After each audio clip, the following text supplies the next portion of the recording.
Hey, core reporters, welcome back to my channel. Listen, do you know how yesterday we did a story about how disgraced former Teen Mom OG star Ryan Edwards was arrested again on Wednesday for allegedly stalking his estranged wife, Mackenzie Standifer? Well, it turns out that in less than 24 hours, this man was bailed out of jail.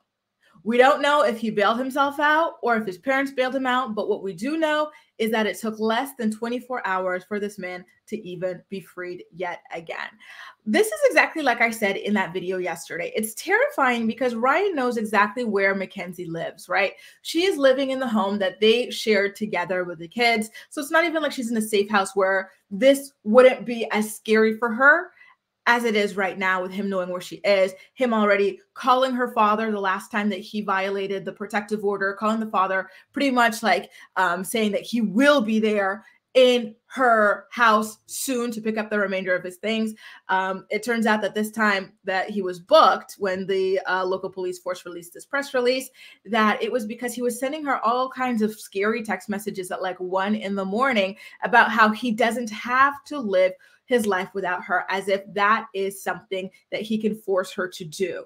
It's all just such bad news, but let's get into the story as broken by the U.S. Sun.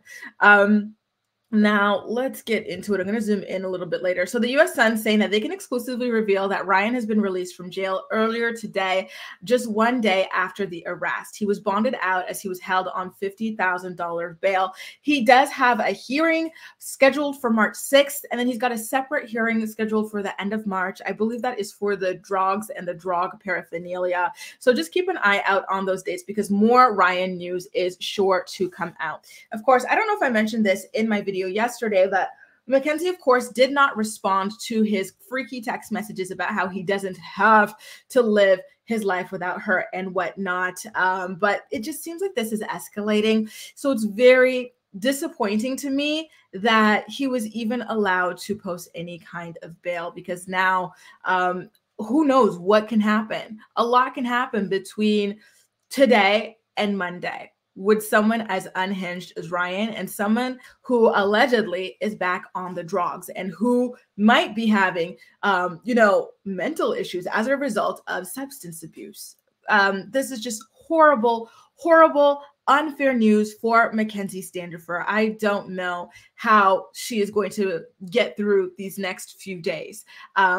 Even after the hearing, correct me if I'm wrong, you guys, but even with the hearing and whatnot, I don't think he has to go back to jail after it.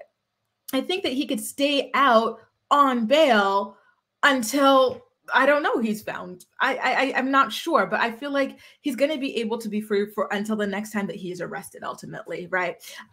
It's all just so terrifying and so unfortunate, and I'm really disturbed by all of this. I just wanted to give you guys a quick update on what was going on there, because this was shocking even by like Ryan standards. Do you know what I mean? I don't know. I do want you guys to tell me, though, in the comment section, if you think that it's he who bailed himself out, or if you think that it's his parents who bailed him out of jail. I have a hard time believing that Ryan has enough money to post this kind of bail. I know that he's got a job. Remember, he was arrested at his place of work, but he has a substance abuse issue, and that substance abuse or substance dependency costs him thousands of dollars per month. So I do think that he would need the backing of his parents or like a friend or something like that before, in order to bail himself out. We do have a comment coming in from Rachel. Rachel says he can remain free until he violates his bond or restraining order, or when he's being sentenced, which could take months to a year. Exactly. Why? Why on earth does someone like this? And thank you, by the way, Rachel, for clearing that up. Like, that is a long time for someone who has repeatedly violated a protective order to be allowed to roam free. Like the stress and the fear hanging over Mackenzie's head as a result of this man being freed is just incomprehensible, you guys. Honestly, like, I just can't imagine. And stress manifests in your body in different ways. You can start losing your hair. You can start dropping weight. You can start gaining weight if you're stress eating, like obscene amounts of weight that you're gaining or losing. It could start like causing you to get sick because your immune system is just constantly in fight or flight mode. It's really bad and it's really dangerous for her. Rachel's also saying he might have paid 10% of the bond and the bail bondsman does the rest. You know, that's the thing. So 10% of the 50,000, I believe, is 5,000. I have a hard time thinking that Ryan has $5,000 lying around because of the dependency. But here's the thing. Maybe he's got a credit card, right? If you got a credit card with a decent limit, maybe you could put it on the credit card and then pay it off slowly or something like that. Maybe that is what he did if he ultimately is the person who bailed himself out of jail. Either way, Mackenzie, I'm really, really, really sorry that this is happening to you. And you guys, I'm still getting a lot of comments saying that Mackenzie basically deserved this because of the way that she treated Macy when she was going through it. But I just want to say, I don't think that that's true.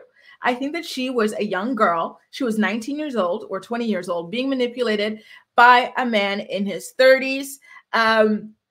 And this is where she wound up, right? She's not the first girl who goes through things this way, right? Like this can happen to anybody you know. This can happen to yourself as well one day. So at the end of the day, I think that the person to blame here is Ryan Edwards for his repeated pattern of behavior and his parents as well for all of the enabling. I wouldn't be surprised if they are blaming Mackenzie for this, just like they were blaming Macy for this. In their eyes, this overgrown child can do no wrong. And I think that, and especially if we find out like that they've been the ones bailing him out, that's the reason he is the way that he is and does not have to face the music for his consequences. Again, like Rachel says, he can be out for months to a year until he violates his bond or restraining order. And it's like, okay, well, the way that he's violating these restraining orders is escalating, right? The first time he was contacting Mackenzie's father, and now he's contacting Mackenzie directly through text. What's going to be the next time? Because I'm almost 1000% sure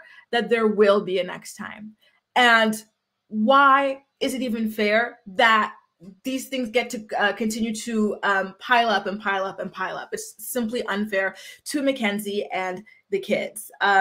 Yeah, honestly, I don't really have too much else to say about this. It's disappointing. I feel like it's a total failure in terms of the legal system. And yeah, guys, let me know what you think about this, okay? In the comment section down below. And as usual, we'll chat. That's all for now. Thank you so much for watching, and I'll see you next time.